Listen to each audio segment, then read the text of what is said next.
The trend that happening in chat is a call for a DCL Duo Virgin Voyages podcast cruise. I am not opposed. I will just say that.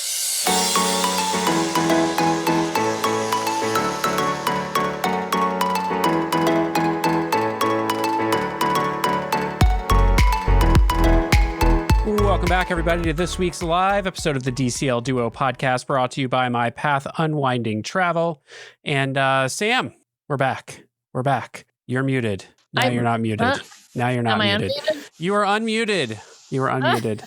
Yes. Sorry. No, I'm so happy to be back. I have to apologize to those of you who were here on YouTube 3 hours ago looking for this show. That was my fault. I had posted on our Facebook and on all our socials about tonight's show.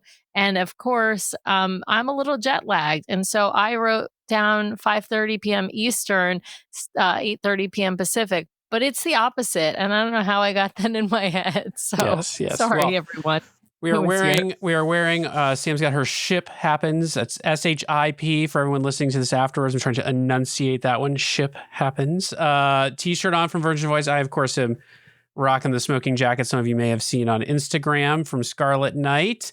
And we from PJ Party, Brian. Oh, the PJ Party, sure, but it could have gone for Scarlet Night. Could have gone for Scarlet Night. Yes, as well. Sorry, it's been a week and we're a little jet lagged. I completely forgot to say this bonus episode live show is also brought to you by the good folks over at WDW Magazine, our live show sponsor. Really appreciate the great folks over there, and so we're going to actually have them on here later in August for some fun kind of special live shows that we're excited to share with you, but we can't talk about what they're about yet. Look for a couple of live shows in August that are going to be on our non-Mondays. These are going to be additional bonus episodes, not replacing the Monday episode. So we will have one missed episode at the end of this month because we'll be on our Alaska cruise. But we are going to have some, as Brian said, some bonus episodes on some non-Monday nights. So look out for those. That's right. But thank you to the folks over at WDW Magazine. If you have not headed over there to check them out, be sure to head over to DCL-magazine.com. You can get your issue of the special float test edition of the DCL magazine that they did. And fingers crossed, we're going to have another edition of that here in the near future. But for now, head over there, check it out. If you use code DCL Duo, all caps DCL Duo, you can get 10% off everything in the WDW Magazine store. Some great calendars, of course, the magazine subscription. I think that they have consolidated. I've got to go back and check my email. I think it came through while we were gone. I think they consolidated down to one digital subscription now for the magazines, so you can get just all the goodness. And so watch out for that. Go over there, check them out. Please head over there and check them out because they support this show each and every week, and we appreciate them for that. So, all right, Sam. We got to talk news, Brian. Are we going to bring our friends? Let's bring in our guests. Yeah, let's bring in our guests for news. So, of course, this evening we have with us the DCL Duo Sr. Michael and Tracy. Michael, of course, rocking his Virgin Voyages hat. Tracy with her Turks and Caicos sweatshirt there. Fresh off of Virgin Voyages, all of us. We departed Miami yesterday evening and are fresh. Yes, Tracy is tired, but welcome, guys. Welcome to the show. Good to see you again. We're all looking tan. Michael, you guys are muted now. How'd that happen? How is everyone muted? Try that again. There we go. Hi. There. we at least made it back yesterday. Yeah. 10 minutes. Technically speaking, well, actually, we got home yesterday by Pacific time, but today by Eastern time. So yeah, tired, but it was so good. All right, DCL news. Let's rock this quickly, Sam, because we got to get back into. Everyone is excited to hear about Virgin Voyages from the four of us, but we do have some DCL tonight news. The Virgin Voyages Quattro, let's say. Yeah. But we got to hit a couple of pieces of Disney Cruise Line news. First is DCL itineraries still not out yet, so we still don't know any. Well, give me 1 second. DCL itinerary is not out until from beyond, early September 2026. Except Brian is now the sleuth. No. I cannot take credit for this. Thank you to our good friend CT over at Tinfoil Mouse Ears for for pointing out that another creator out there, Joe from Back to the Mouse, had been trolling the Galveston website, and the Port of Galveston has a calendar on their website, and that shows the Magic making calls on Galveston starting November 20th of 2026 with alternating 5-night, 4-night sailings, a couple 6-night sailings, and 1 week-long sailing out of the Port of Galveston. So we do know that the Magic will be in Galveston in the Thanksgiving, Christmas, New Year's time frame. So watch out, I guess, for that when the itinerary releases, but the Magic will be in Port of Galveston. You can head over to the official port website and look at their, I think it's in their cruise and parking area. I'm looking at the calendar now. You can kind of see which ships are there, and they clearly got the Disney Magic labeled. I went over this afternoon. I was scrolling through. I'm like, I don't see it. Maybe Disney had them pull it down, but it is up there starting in November 2026. So yes. Well, and some other small pieces of news from Disney Cruise Line. We have seen now from a couple days ago, Disney Cruise Line posted on Instagram and Facebook pictures of the Stern character, which we all knew, of course, we've seen the concept art, was going to be Spider-Man and a bunch of the spider bots. And so now they have actually released the actual images of the character and what it all looks like in real life. So it's pretty cool. So check that out over on Disney Cruise Line's Instagram account. That's probably the best place to look for it. Another piece of information that came out, or photographic information or videos as well, is actually some of the puppetry, some of the Titan puppetry that is from the Hercules, the musical show, also from the Disney Destiny. So there's also a piece of concept art. I reposted on our Instagram, but it's on the Disney Parks blog. So if you're looking for that picture, a little bit more information about the Hercules, the musical on the Disney Destiny, as well as a little video of those puppets in action and sort of how they move, then you can check out both Disney Parks blog as well as Disney Cruise Line's Instagram account. So yeah, so good stuff coming out, of course. As we said, no official word on itineraries. So I guess Karen's saying in the chat that the Disney Wonder is on the port schedule for Sydney in December 2026 into 2027 as well. Yes, I have heard that, but I have also heard whispers that even though the Wonder's on the port schedule, that is going to change. So that I would look at that with a little healthy dose of skepticism. Healthy dose of skepticism. Yes. Yes. Which all of us, until Disney releases anything, by the way, even that Galveston stuff is just pure speculation. So they can change. They can change. They do have commitments to the Port of Galveston for certain ships and a certain number of ships, but they could certainly change which ship is there and when. Yeah. And when exactly. All right. I think we're ready to get into our Virgin Voyages review. I've changed my background for the evening to the Valiant Lady parked in Miami.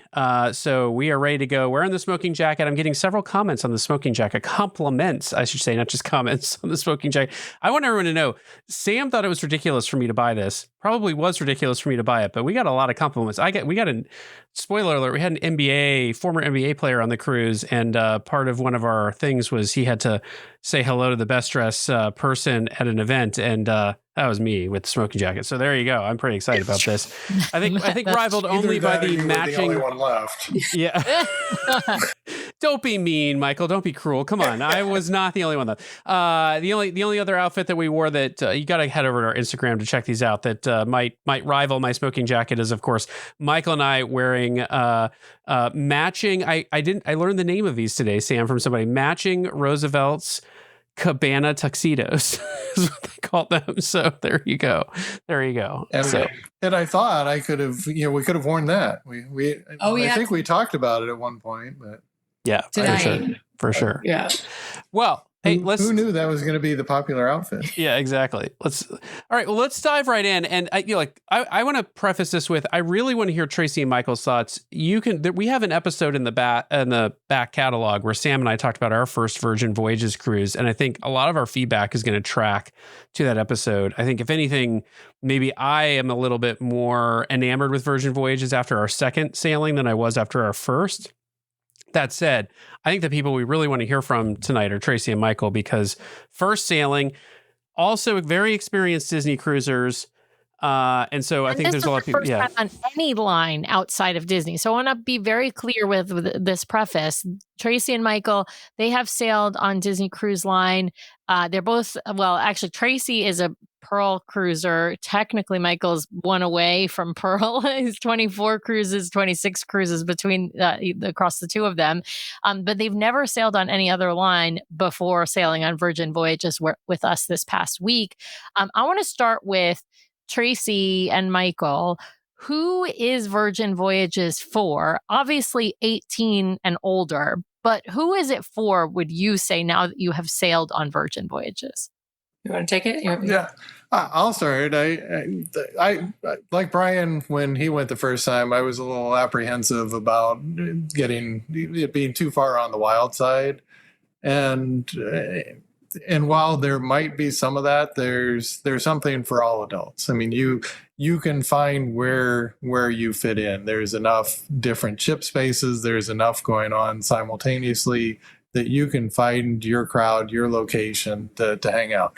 And that may change through the day. The same venue may change who's there. I mean, I don't think any of us were up much past midnight, but the bars were, a couple of them were rocking until 2-3 o'clock in the morning. But to put it in perspective, we would have all been in bed on Disney Cruise Line by about 10 p.m. Oh, because there's nothing else to do. Yeah. So this is clearly a ship with some adult nightlife to it, which we'll get into. I want to rewind for a second. So I know you were both apprehensive about this cruise.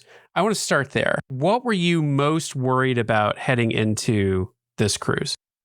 I think for me, I'm directionally challenged. I'm a super picky eater, and just some of the talk about, an all adult cruise, and Virgin Voyage, like just some of the hype, like, was maybe going to be too much, that I wouldn't like that part.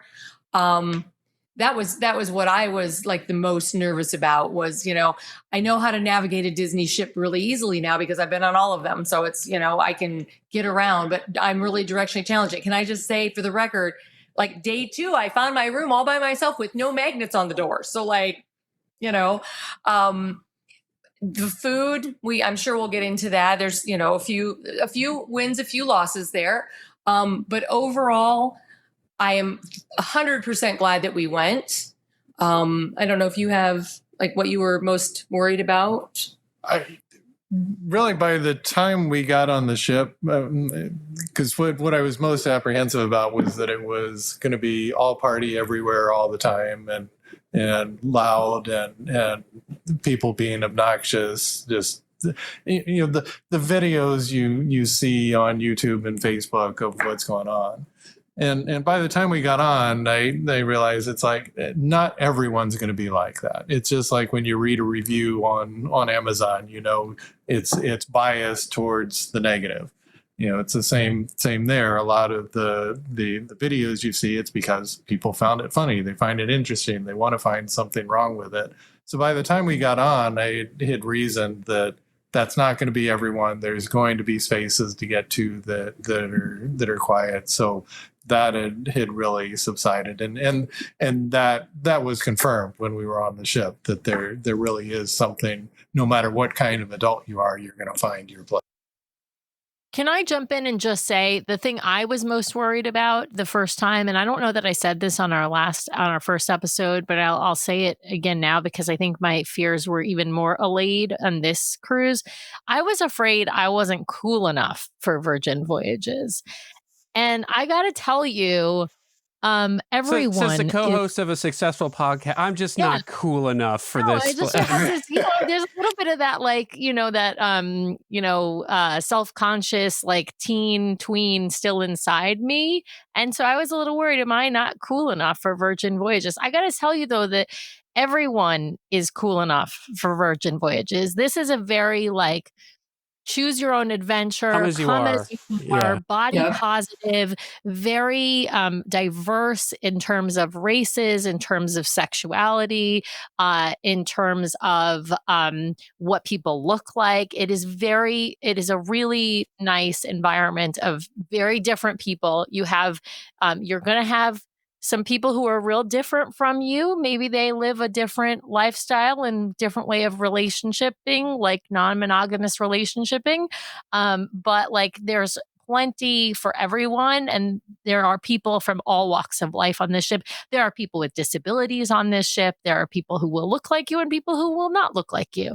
And then, of course, the crew, you've got people from all different nationalities and a really diverse crew as well. I will say this may be a place where both the hype and Virgin's own marketing are kind of doing it a disservice a little bit, because I think their marketing is all about this sort of adult, tongue-in-cheek, cheeky, edgy cruise line for beautiful people, but like it ran the.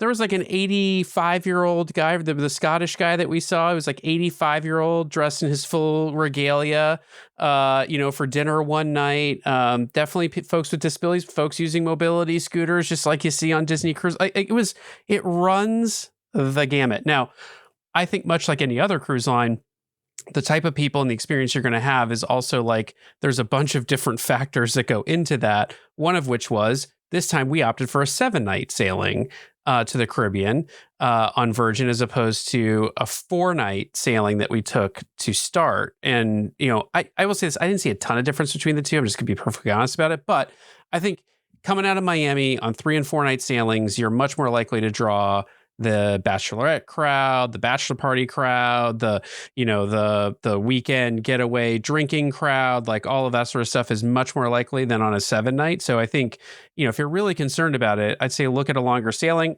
With an asterisk. Unfortunately, Virgin does not seem to be doing any 7-night sailings out of Miami on Valiant Lady to the Caribbean for the next 2 years. So I don't know why that was, because our ship felt pretty full. But I would say those shorter sailings are probably like being on, Carnival or Royal. Like, the shorter the sailing, the less expensive it is, a little rowdier it gets. But I think it really is it does run the gamut.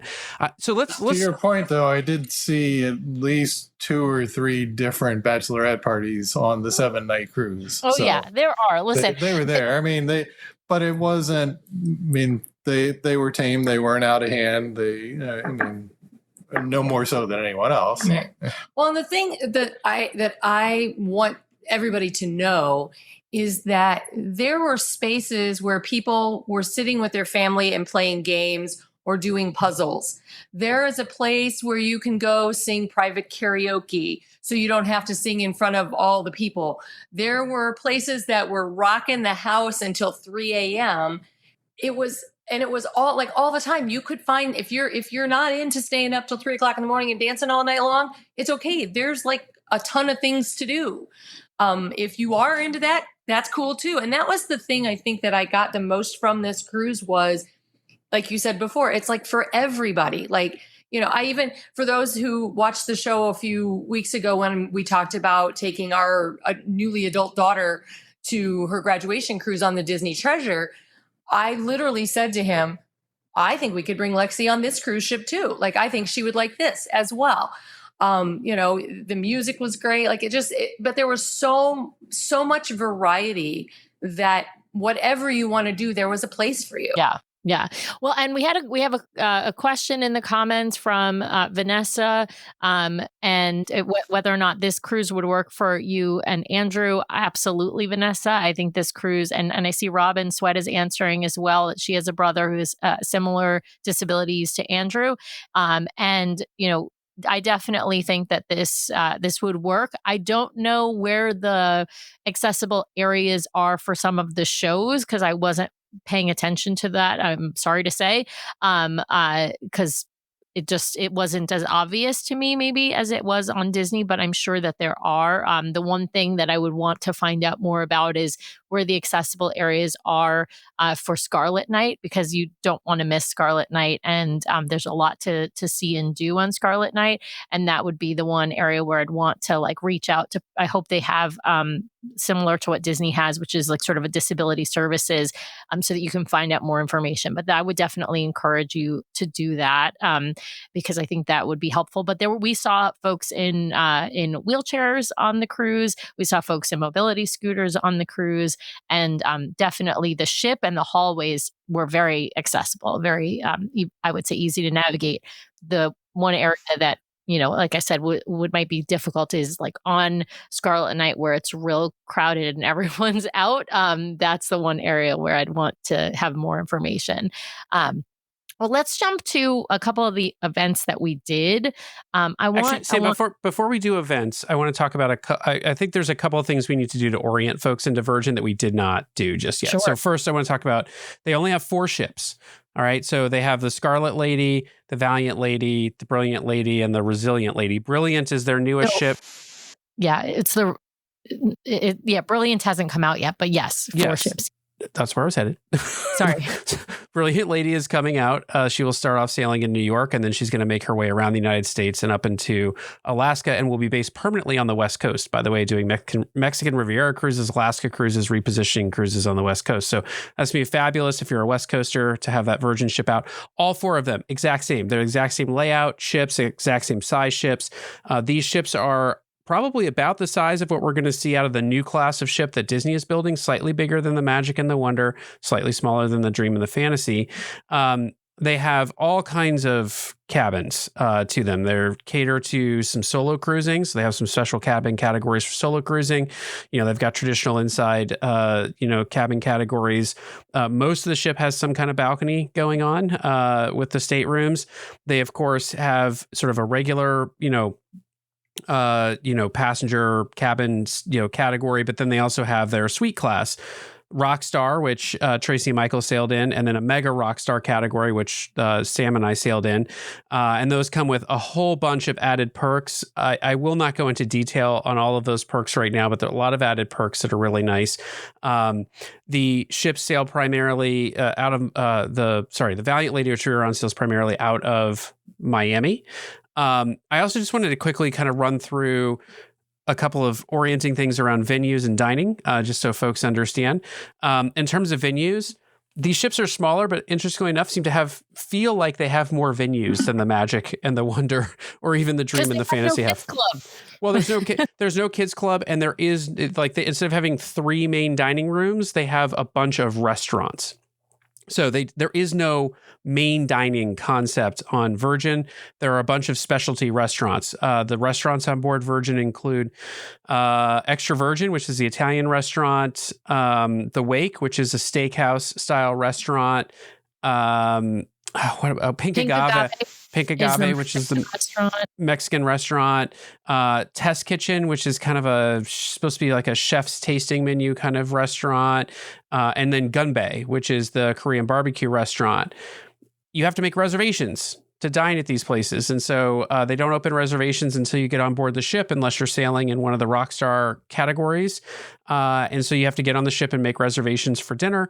And you go to those restaurants. If you can't get a reservation, or you can't get one at a time you want, whatever it is, they have a pizza place, which I'm sure that we will hear from Sam and Tracy and Michael about the pizza place. They have a pizza place, and then instead of having a buffet, they have an area that is called the galley, which has more of like a food court kind of feel, I would say. There's different stations serving different kinds of food.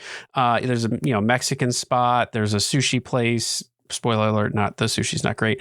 There's a grill, a bakery, a ramen station, a salad station. They've got a couple coffee bars on board that serve, specialty coffees and drinks. Everything, all of the food is included, with the exception of some menu upcharges that you can pay for, right? But it's like usually one menu item, and trust me, you don't need to order it to have a great meal. So all the food is included. Like a lobster crab type add-on. or an upgraded steak or a caviar add-on kind of a thing. So Yes. it's completely not necessary. There's no Karen- dress code for dinner. Well, to Karen, answer I was going to say there ain't no dress code on board. Like Virgin Voyage, like their kind ask is not to wear swimwear into the dining room, but beyond that, they do not care. And if you saw the photos of us, Michael and I, in our outfits, our Roosevelt matching outfits, we went to dinner in those. So like they, we went to Gun Bay. Yeah, well, but we could have gone to dinner. We could have gone to any restaurant. Yeah, we could have gone. There is no dress code on board other than please don't wear your swimwear into dining. Well, it's wear clothes. Yeah, well, wear clothes. Yeah. Yeah. The other thing, so there's lots of bars on board, multiple bars. There's SIP. There's a social club. SIP is a champagne bar. There's a social club where that's what Tracy was mentioning. People doing board games, playing cards, all that kind of fun stuff. Yeah. There's the draft house or the draught house, which is beer. There is the Mediterranean bar on board. Yeah. So there's a ton of bar spaces, a ton of restaurant spaces. There is a casino, just to set expectations. It is not in your face. It is not something you have to walk through every day. There is no smoking in the casino. The smoking areas are 2 areas on board the ship. One is on the outer deck. I think one is maybe the Den Casino. We couldn't tell, Right. which is There's separate. There's a small separate casino room that is a smoking casino room. Yeah.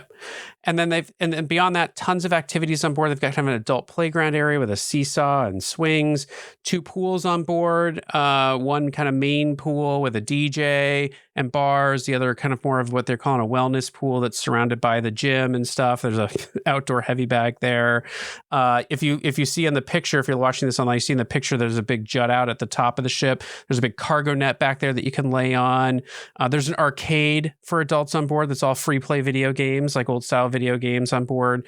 There's a running track on the top deck of the ship. You probably can't make out in the picture that's behind me, but there is a running track on the top deck of the ship. But just like, I just want to put tons of venues and spaces on board. In a spa, there is a spa and there's a thermal suite in the spa. That does cost extra, obviously, the spa treatments, but even the spa is broken up into a men's salon, a women's salon, a spa, and then a nail salon, all separate venues. There's a tattoo parlor on board. There is a shopping area on board. So lots and lots of spaces, lots of places where you can get lost and wander around and have fun. So just want to do that. I want to orient that into the ship. With that, Tracy, Michael, my next question for the two of you, you step on the Valiant Lady, first impressions. I think for me, the lack of atrium didn't matter to me, because when we walked in, we were on deck 7, if I remember correctly, when we walked in, and it's still a beautiful space. It's just not the open atrium or grand hall that we generally expect from Disney. But it was open. They had like a glass railing there was a spiral staircase that went down. I thought it was lovely. And we were greeted by people. We were not obviously announced like Disney, welcome to the Andreco family or anything like that. But there were, I don't know, 5 or 6 of the happenings crew that were dressed and had these great big fans that were like welcoming us, and they were super nice. And then, as the cruise went on, we'd see them along at different venues, different events that we did. So for me, getting on, we've had our name announced a couple gazillion times. Not that it's lost its magic or anything, but it's not something that I'm going to be like, I'm not going to go on this cruise because they don't have an atrium. I felt like it was very welcoming and very beautiful. So for me, it was pretty easy to just walk on and let's see what we can find.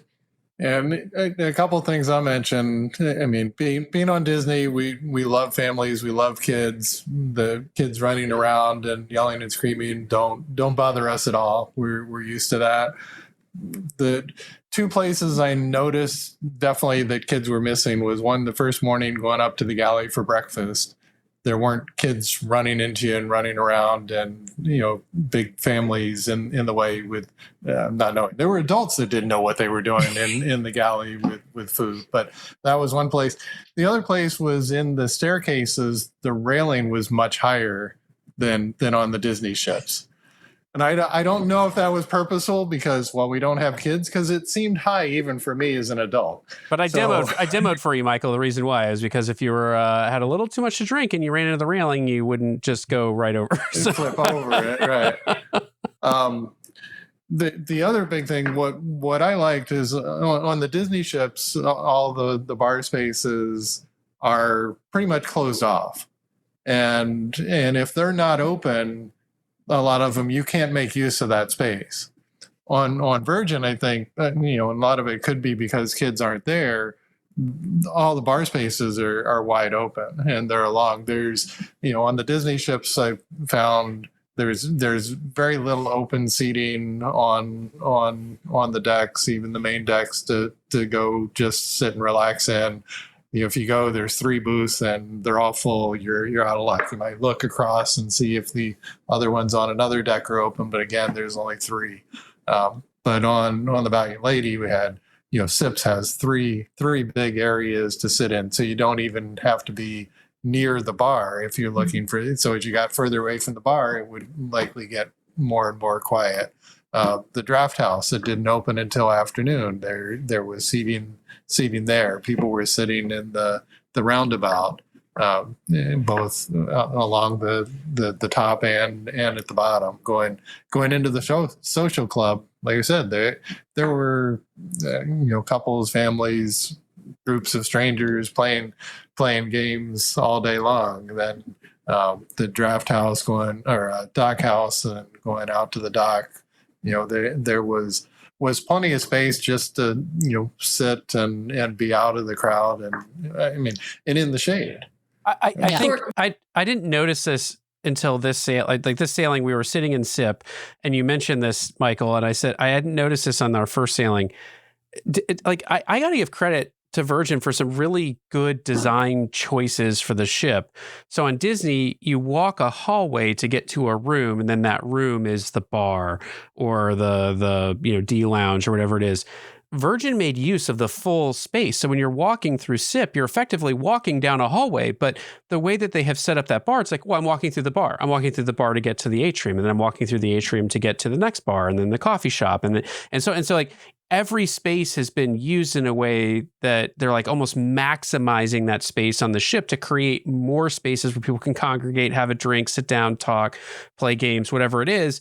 But without being like, well, this is the room for that, and this is the room for that. They're using the whole ship to move you through. So I thought honestly, for me, comparing it to even the Magic and the Wonder, it felt so much bigger in a good way. Like it felt wider. Everything felt wide open. You didn't feel like you had to crunch in, if you were passing people in those hallways, and then to know that on either side of that hallway are seating areas all along that you can just sit down and have a drink, not have a drink. Michael worked on this cruise, so he was in multiples of these spaces working, and there was places where he could be, every time he needed to, where he could just sit in a quiet area and work. And it just seems more open. Yeah. Yeah.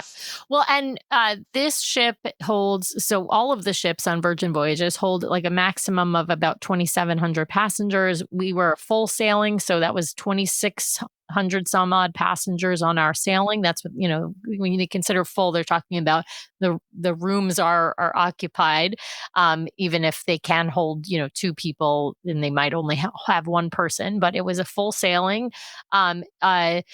Michael did work. I remember one of the things that you said you encountered was the singles meetup. So every day there was a singles meetup on the cruise, and this was not just for solo sailors. Solo cruisers. They didn't have to be single, but right? solo cruisers. Yeah. So yeah. For the record, he was not part of that. He was just working there. There was no Coldplay concert on board for anyone who was worrying about that. Yeah. But there are, Disney, certainly there are people who sail by themselves on Disney. I would say it's more common on a Virgin Voyages ship to find plenty of, solo cruisers. And so they would have this meetup every single morning, I think around 10 a.m. They would have a meetup in a particular spot. It happened to be at the draft house most days, which I think is where Michael liked to start his sort of morning work, because that bar wasn't open. So it was one of the quieter spaces. But Sam, I think it's important to highlight. I think think it's important to highlight because you're talking about solo cruising. And I think people get this like notion of what Virgin's for is like solo cruisers, people want to meet. It's like a mix and mix. I want to highlight, we start our mornings every morning at 9 a.m. with coffee and brain teasers hosted by the crew in the lounge. The Mind happenings. benders. Yeah, mind benders. So it was puzzling and then Sam and I did a speed puzzling challenge, and Michael and Tracy helped us. Jigsaw puzzle. Mind Yeah. benders is mind puzzles. So Everything most is there. like rebuses and Sudoku and crossword type things. Yeah. Yeah, but like I just want to highlight, I think it'd be helpful, Sam, talk to folks about, there is a huge range of activities. This isn't all like, we're going to go drink in the bar and then sit by the pool. Like there were people who, Yeah, there are drink tastings and there are other kinds of classes as well that are, there's like build a charcuterie board class, right? There is a tequila and mezcal tasting. These are add-on costs, these ones that are, include a food or drink as a part of it. There's even a coffee one, I believe, as well. Like, so there's a bunch of different kinds of, I'll call them seminars, similar to what you have on Disney Cruise Line. And some of them include alcohol and some of them do not include alcohol, but there's things throughout the entire day. There are some workout classes as well. Lots of really interesting ones. There's one that's a bungee cord one. That one is an add-on cost, but most of the workout classes are not. Tracy did a dance class, and then she and I together did the VHS workout, which is an 80s themed workout. Tracy, tell folks about the class that you attended. I did two, actually. I did the rolling and stretching class in the gym, and it was great. I mean, they had all the equipment that we needed. The guide was really good at explaining what we were doing, why we were doing it. And then I did a dance. Let's see, what was it? Retro. Maybe it was a retro. I don't know. But it was one of the Happenings crew, and he taught us dance moves.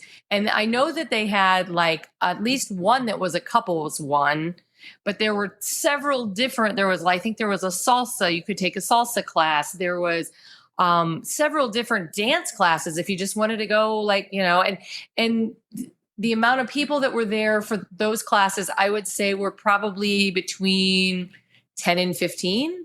So the classes weren't huge. You weren't, bumping into people. The venues that they held them in were the right size for the amount of people that they had. You didn't have to sign up ahead of time. I mean, you could like heart it on your app or whatever, but if it wasn't a paid one, like I just showed up at, the rolling and stretching one. The gym, by the way, was really nice. Bigger than Disney's, pretty much the same equipment, but bigger. So that was, that's always something I like to look at too. So, and then like you talked about up on the, I think it's on deck 16, they do have like the heavy punching bags, and they have a pickleball court. I watched a pickleball game. First time I've ever done that.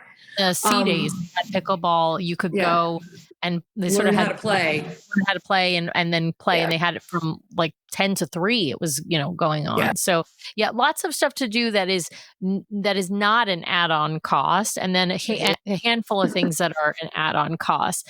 And most of the activities are run by, as Tracy mentioned, the Happenings cast, which the Happenings cast is Virgin's answer to the cruise director, assistant cruise director, and all of your entertainment staff, right? So all of these folks, there's 12 different folks in the Happening staff. They all have a different moniker, based on sort of what they do or what their role is.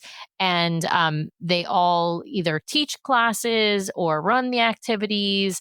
They do trivia, they do the mind benders, they do all of those, all of the seminars. So they are, they're all really like outgoing, fun people. They all seem to at least be able to dance because they have to do some dance as a part of their job. A lot of them actually have come from a dance background.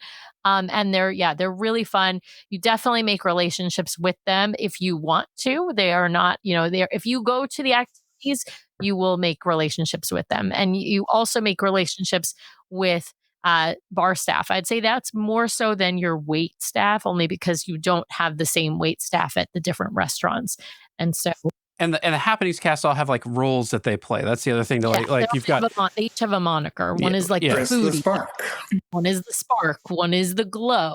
And I know but, they have but to put it in perspective, like to make it real for people, there's like the charmer who is like a mentalist on board, and so he's always doing mentalist types of shows or hosting karaoke and stuff like that. And then there's the foodie who hosts the charcuterie classes and that sort of thing. And then there was the one who was, I forget her name, but she was like the trivia person, right? And so she hosted all the gamer. So she hosts all the games on board. So like they have their little niches and they cross over and stuff. I don't pretend like they don't. Yeah. Right. The bounce, which was we're still not sure what that is, but it's fine.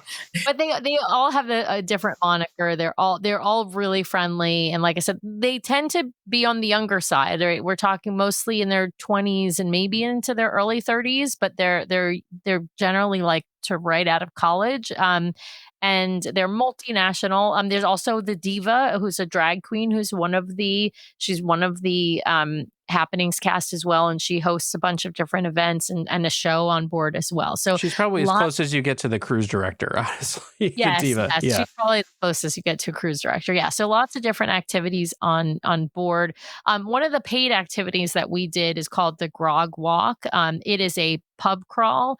I recommend if you're going to do it on the first night. It's usually one of the things you can sign up on usually a couple times across the cruise, depending upon how long your cruise is. I saw it on the schedule, I think like 4 different times, but I think on most cruises, it's only offered, once or twice.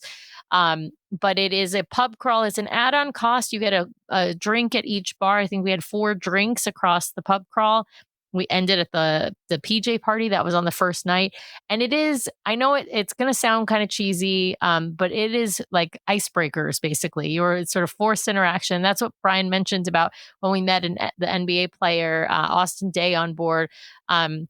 He was in the Grog Walk with us. And one of the tasks that he was given was to find the best dressed person in the Grog Walk, and that happened to be Brian in his smoking jacket. So yeah, it's a really fun activity. Tracy and Michael, did you enjoy the Grog Walk? We roped you into that. We told you we're doing the Grog Walk night 1. You don't have a choice. We had been told by our lovely and wonderful travel agent, Kaylee, to do the Grog Walk on our previous cruise. We had a great time. And so we're like, we're doing it again. And we're forcing Tracy and Michael, and they're going to love it. I just, Oh yeah. You twisted our arm real hard. Yeah. I mean, it was for me, like, I couldn't drink that fast, so I couldn't finish the drinks. But it was a great way to meet some really fun people. So that that was our first day. So that helped me if I saw somebody in the hallway. It's like, hey, you were on our Grog Walk. I met Austin on that. Another gentleman too that I had to make up like a little rap song about, which was terrible. So they had different little tasks that you did. But at the end of the night, when we finished at that very last place and we had that really good slushy wine thingamabobby, like we were sitting at a table with like, I don't know, 12 people maybe that we had met throughout this process. And we were just laughing and talking it up and making friends. And then we saw them throughout the cruise. And it was, fun to run into them and say, oh, what did you do today in Grand Turks? And to hear what other people were doing as well. So it's a great way if you are somebody who is extroverted like Sam and I are, for sure, it's a great way to meet lots of people and to like kind of set for those introverts, Tracy. I think it's even better because you and I would just go talk to random people and meet and you're right. We would. I think it was even better for Michael and Brian because it's like this forced interaction. And so we made friends. As you mentioned, we saw these folks throughout the cruise thereafter. I want to jump and answer Vanessa's question because folks who aren't watching the chat, this is something you sign up for in the app on board. If you are sailing Rockstar, or Mega Rockstar, you'll do that through your agent. But otherwise, you will be doing it all of these things through the app. You only have to sign up for things that are an additional cost, and anything else is just which most are not. Most are not. Like most of that stuff is not. Yeah. I was gonna say, don't get the feeling that they're gonna nickel and dime you because far from it. I mean, we did a couple things that were paid extra. Everything else we did was free. Yes. Comes I think with we only it. did That's girl math. two. I think the four of us as a group only did two activities that were a paid activity. One being the grog walk, and the other being there was a speakeasy event that they're doing. It's actually a special celebration for the brilliant lady coming out, and so they were doing sort of call it a food and wine festival or something like that. And so they did a special kind of speakeasy event. That was the grog walk, I believe, was $50 a person. The speakeasy event was $20 a person, and they both included drinks. So generally speaking, the add-on events are things that are either sort of a specialty workout class, or they involve additional food and drinks. We know that people trust Disney for their vacations, and it can sometimes be a little nerve-wracking to think about trying something new, right, Sam? Yeah, whether you're considering branching out to a new cruise line, an all-inclusive resort, or exploring Europe, the team at My Path Unwinding Travel has the expertise and connections across the globe to plan almost any vacation. They can even help with the Universal parks. They've helped us plan our vacations beyond Disney, including Royal Caribbean, Princess Cruise Line, and Virgin Voyages. Their team of travel professionals all understand the needs of a Disney traveler, can help you decide if another option is right for you, and then guide you through every step of your new vacation experience. Whether you are dreaming of a fun getaway to an all-inclusive resort, a river cruise in Europe, or an adventure in Costa Rica, the folks at My Path Unwinding are ready to help. Even if you have already booked, reach out for a complimentary consultation to make your next vacation even more amazing. If you want to learn more and take advantage of the amazing team at My Path Unwinding Travel, then head over to mypathunwinding.com/DCL Duo or email dclduo@mypathunwinding.com to let them know we sent you their way. Thanks, My Path Unwinding, for sponsoring today's show. Now back to the episode. So, Sam, I want to move us along because we've got tons of stuff we haven't even talked about, tons of questions to ask, and we're spending a lot of time on a grog walk. So, I just want to move us along here. Ice cream. Yeah. So, let me try to guide us through some categories here because I want to make sure that we hit them, and I also want to make sure we get to these great questions that are coming in from the chat. I want to start with, I think. Let's start with stateroom. A bunch of people are asking about what the staterooms are like on board. Just quickly, the cruise line did try to disrupt what a normal stateroom would be like. And so some of the staterooms have like couches that turn into beds. And so they make them couches during the day and beds at night. They have some solo cruising staterooms, those sorts of things.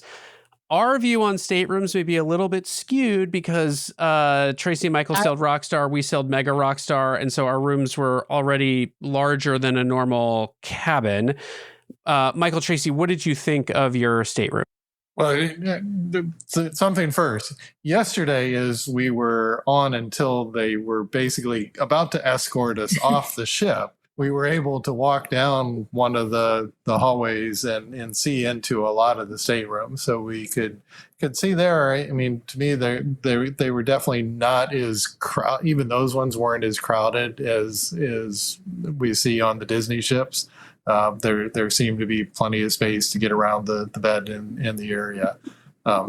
Specifically, our stateroom. I mean, it has. I think it's like they called it some kind of specialty king bed. So it wasn't a full king bed, but it was larger than a queen. Again, this is Rockstar and Mega Rockstar. So you're not going to get. What was it called? Suite. What was our suite called? I can't remember. Oh well, doesn't matter. Seriously, you're not sweet. Seriously sweet. Yeah, so you're not going to get king size beds outside of the Rockstar status. Right. I would say, generally speaking, the rooms are made for, I think, 2 people. Most rooms, there are some solo ones, but most rooms are made for 2 people. So you're not talking about a room that's supposed to accommodate a 4-person family. And so I think that's where the difference is.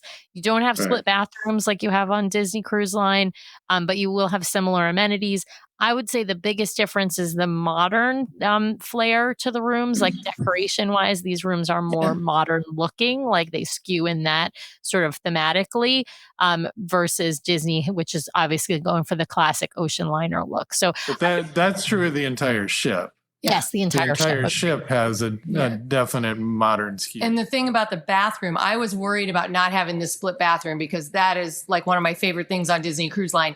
But at least our bathroom and our suite was giant. It was not an issue. But this is not okay. I got to give the caveat. Like, we're not Right. giving Yeah. information on rooms to folks because if you're sailing Right. outside of Rockstar, you're going to have a very different experience. So I don't want to like be like all flowers and rainbows about rooms. Like, you get what you pay for on like on Right. any cruise. 100%. So look at the stateroom and what the layouts are.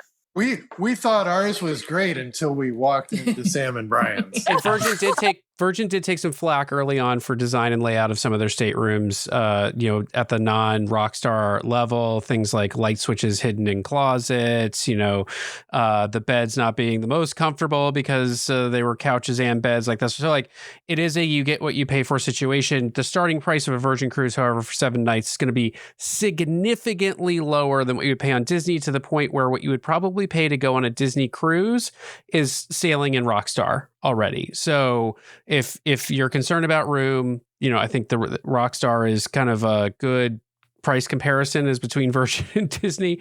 Another 2 points on staterooms. One is Virgin does some really interesting things with staterooms, especially around the back of the ship. They have these things called cheeky corner suites that have oversized balconies. Some of them, the balcony is the same size as the room itself.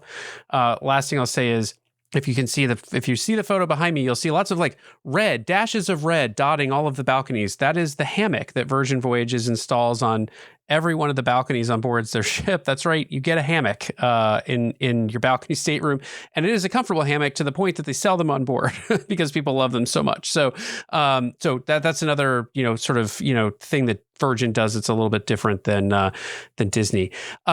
I think one thing we need to talk about that people are going to be curious about is food.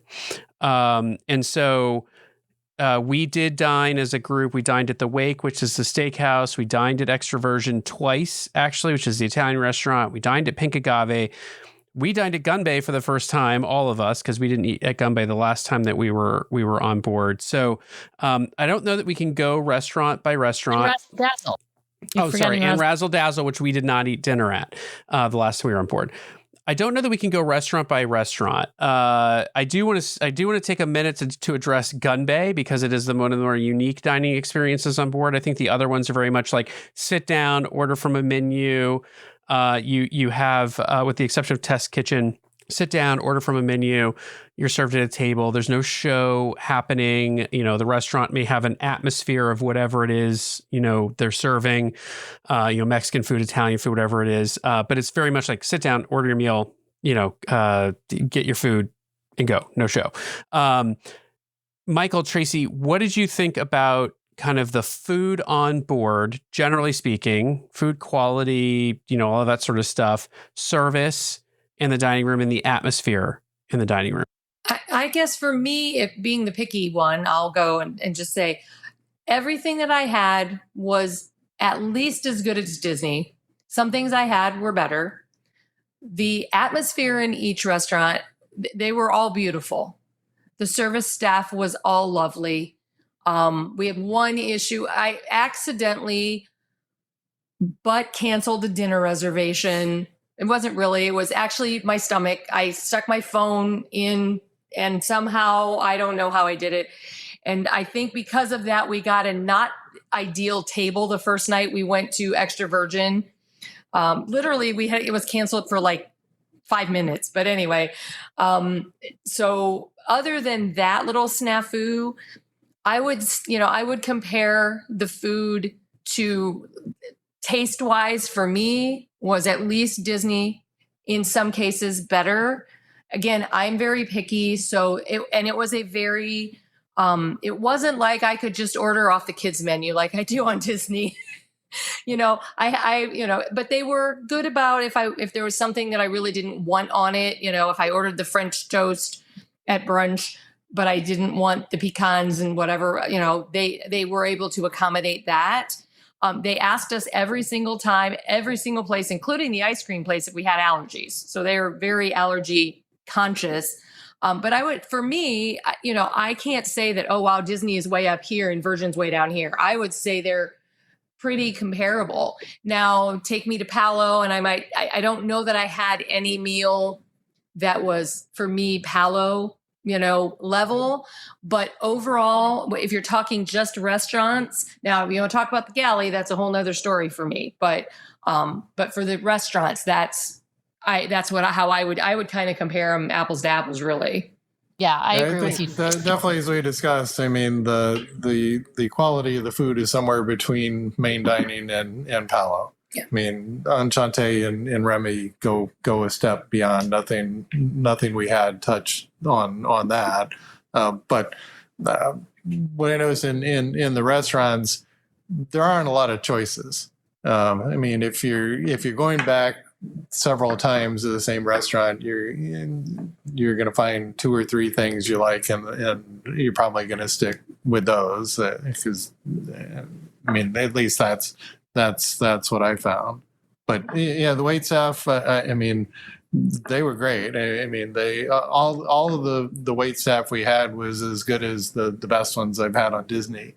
And I mean, something to keep in mind there is they're not working for tips. That's a good point. They're doing all that because they genuinely want you to have a good experience. And I'm not saying there aren't servers on Disney that are doing it for that. I mean, the last one we had on Disney, I know he was doing it for that because he just loves people and was doing it. But and the next statement I'm going to make, it just seemed more universal with the bar staff and the happening staff and everyone. I mean, they seemed to genuinely care. You didn't get the feeling that they were hovering around like, I want a bigger tip, or I want you to add more gratuity, and they're just helping you out. Yeah, I'd say the restaurants compare favorably to main dining on Disney, no question. I think some of them are a cut above main dining, but maybe a cut below Palo. There's nothing that approaches a Remy or an Enchante on board. Test Kitchen tries to be that, but we have universally heard not great things about Test Kitchen from people who've gone. I mean, some people have said it's good and they go again, but most of the feedback we've heard about Test Kitchen is avoid it.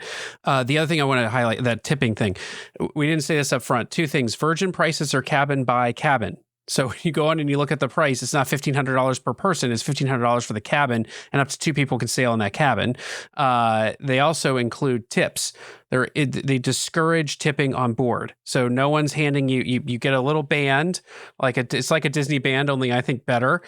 We showed it off on the last show we did. It's very small. It's just like an anchor rope kind of thing that goes around and has a little puck on top of it.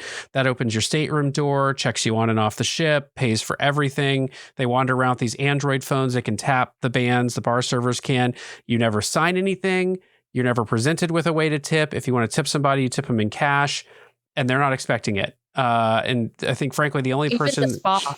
Even like the spa. Had my nails done. If you want to tip, you have to bring cash. There is nothing, as Brian said, there's nothing to sign. There's no percentage to add. There's nothing. There's one exception on the tipping. If you're staying in Rockstar or Mega Rockstar, it is customary to tip your Rockstar agent, who is your like personal concierge. So if it's comparable to sort of concierge on Disney, you would tip the concierge folks. If you're sailing Rockstar, Mega Rockstar, you tip your Rockstar agent is what they call them. Yeah, but other than that, there's really no tipping. And as Brian mentioned, the tap to pay, which is typically for a drink, is super seamless and easy. It's much quicker. You can do it from the pool. You stick your arm out and they touch your band, your band with their phone. Yep. I want to spend 1 minute on one restaurant, which is Gun Bay. Gun Bay is the one restaurant we ate at that I think is different than the others. Gun Bay is a Korean barbecue restaurant. And so you do not get a private table, even as a group of 4. You're always going to be sitting probably with a group of at least 6 to 8. So you will be paired up with other people. You sit at a round booth, shoulder to shoulder. It's a little cozy. And there's a grill in the middle where they're going to cook your food. It is not hibachi. It is much smaller than that. And basically there's some appetizers, things you can order, but otherwise, like the proteins, they just bring out what they're going to cook in the grill in front of you.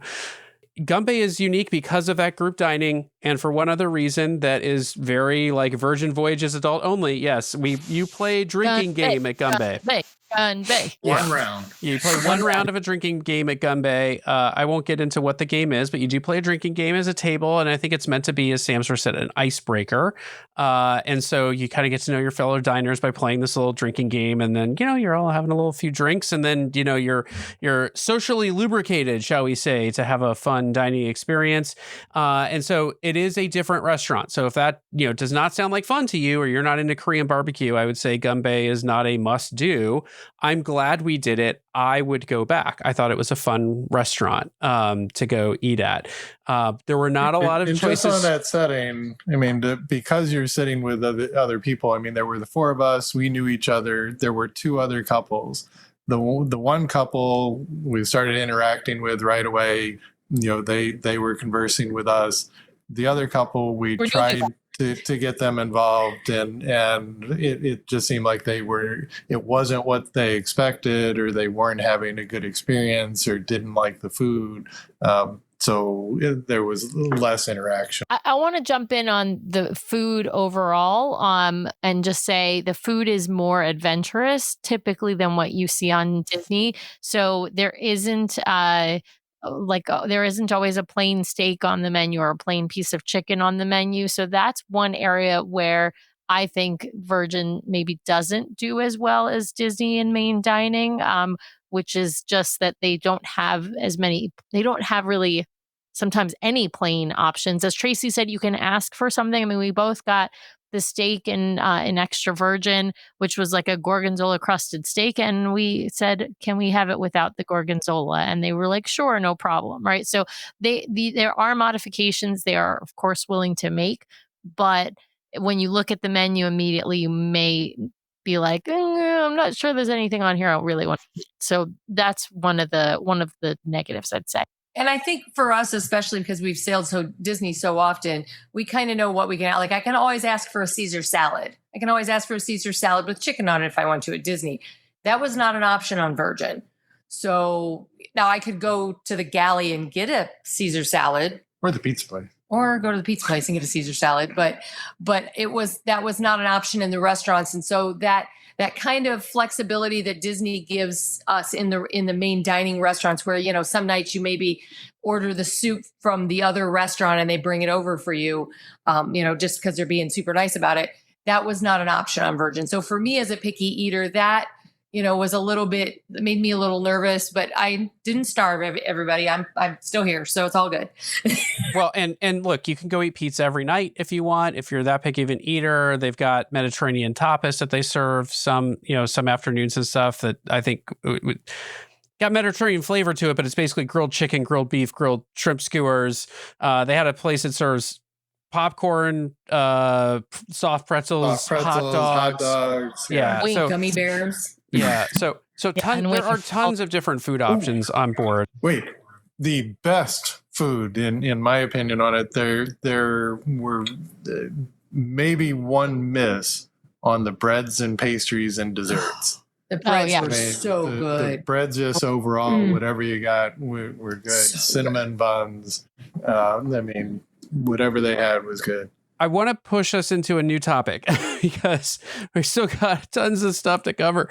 I think a lot of people get nervous about Virgin for one reason, Scarlet Night.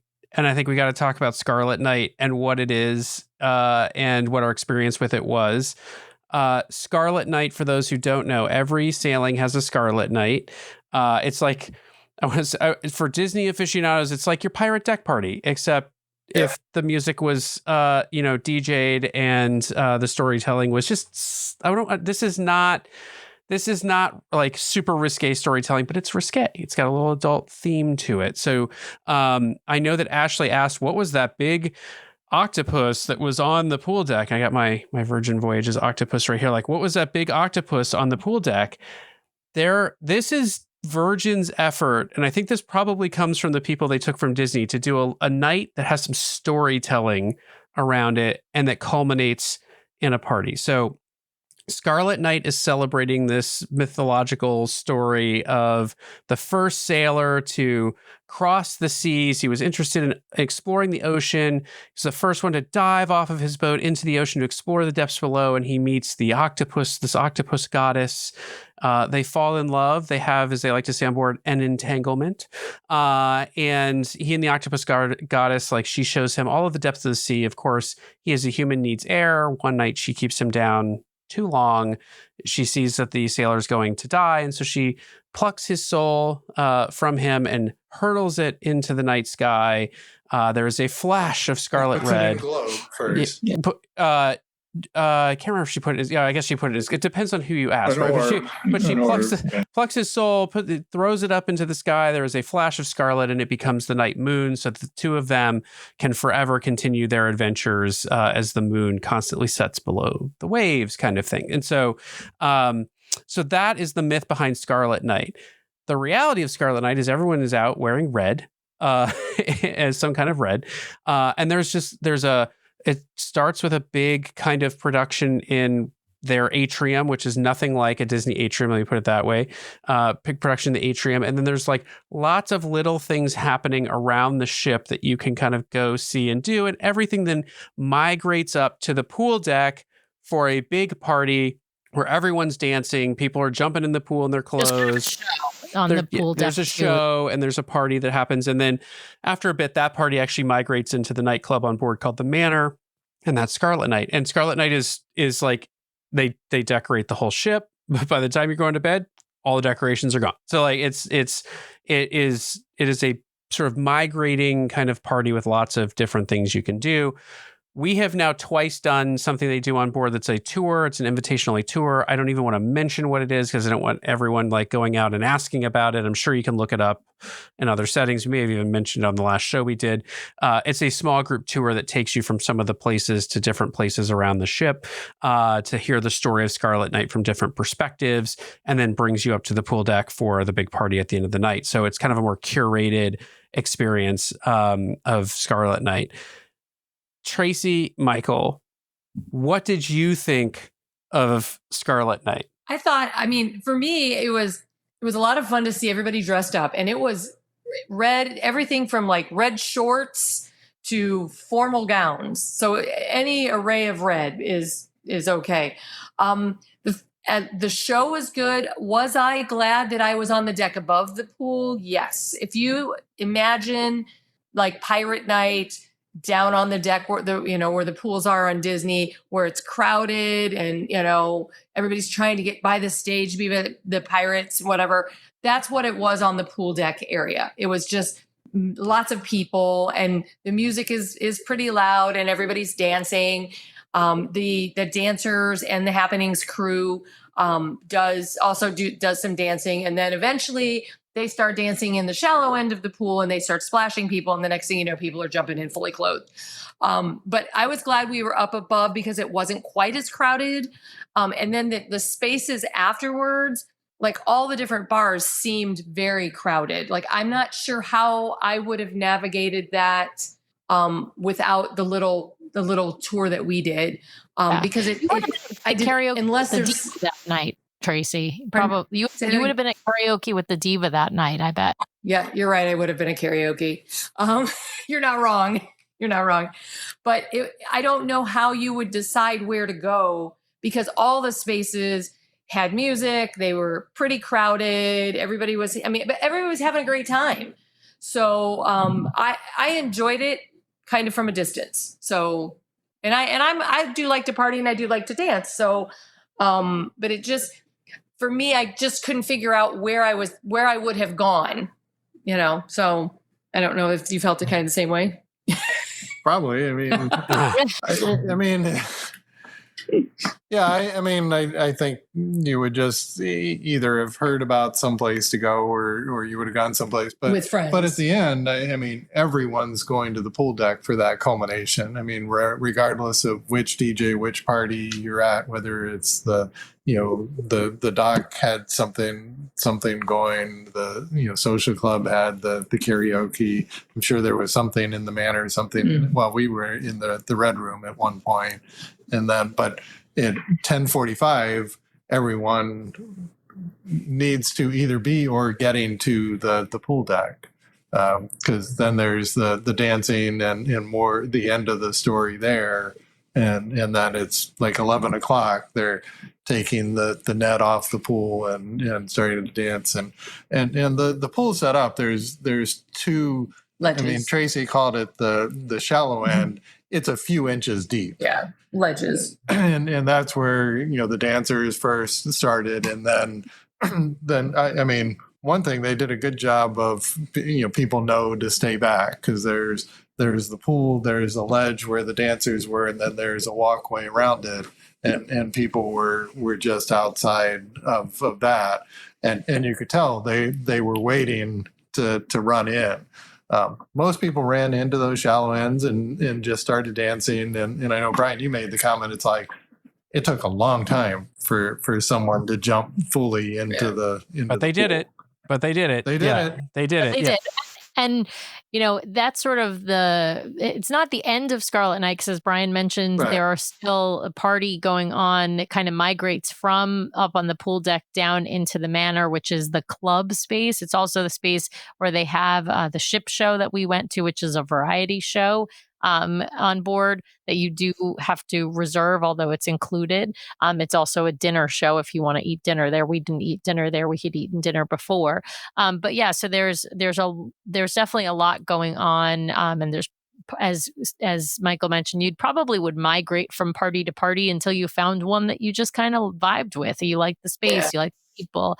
I think that's probably the typical way people sort of find where they want to go and spend their time on Scarlet Night. Sam, since you mentioned, so Charlie Brown asked when do people jump in the pool? That is the culminating party.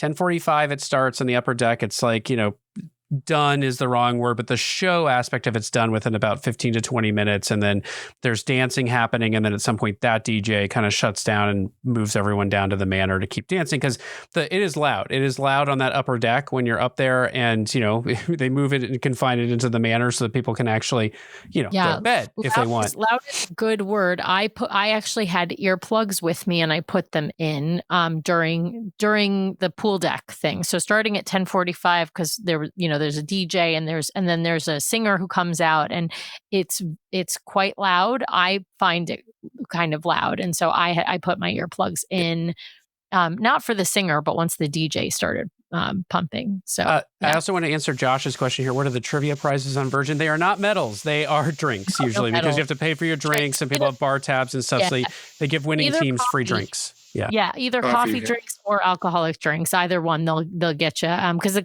coffee drinks are not included. Like, you can get coffee, right? Drip coffee. But if you want like lattes and those kinds of things, those you have to purchase at the espresso bar. There are some benefits included with Rockstar and Mega Rockstar that are, one coffee drink a day, I believe, per person. But generally speaking, those are extra costs. So anything, those extra cost drinks are what they give you as your prize. So for the whole team. Okay, so I want to keep us moving. That is what Scarlet Night is all about. I want to keep us moving. Just have a lot of ground to cover, and my editor is going to kill me for the length of time the show is going. So I do want to talk, and Sam, I want to go specifically to you and just talk about shows, and then we're going to talk about Bimini. So talk about shows. Okay, so there's a couple of different shows. We didn't go to all of them. There was a cappella group and beatboxer on the ship. They did a show. The beatboxer did even his own sort of seminar show. There's what's called the Ship Show, which is a variety show, which is sort of part game show, part musical act, part acrobatic acts. Think a balancer and an aerialist and some acrobats. So that's the Ship Show. There's the Untitled Dance Show, which is a dance show.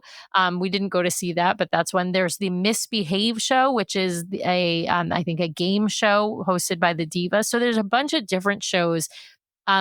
There are a couple of them, like the Ship Show, you have to reserve, but they are not, but they don't cost extra. You just have to reserve it because there's limited offerings, and they don't want you to just sort of no show for it. So you have to reserve those spots, and then because they include dinner. But there's throughout the cruise a bunch of different shows. The shows are either in the Manor, which is the club space, or in the Red Room, which is the theater space. So just depending upon which show it is. I'd say quality wise, are they as good as Disney Cruise Line? No, but they are a lot of fun. They do have some risque elements and they do have some risque language, but they are certainly not R-rated by any means. I would say they're different, from my opinion. The ship They show, are. They're absolutely different. But the I'm ship just show, saying I thought the singing quality of the main singer was amazing. wonderful. The Yeah. talented acrobats, they are not telling a Broadway story. They are Right. doing a variety show, but the people Right. performing in that variety show are excellent. Like, they are excellent. Absolutely. That's the only reason why I say it's not like it's a different style, but would I say they're as good as Disney because of that? No, but like they're really wonderful and really entertaining. So it's just a completely different style See, of show. I enjoy the shows on Virgin a bit more than I do on Disney. There you All go. right.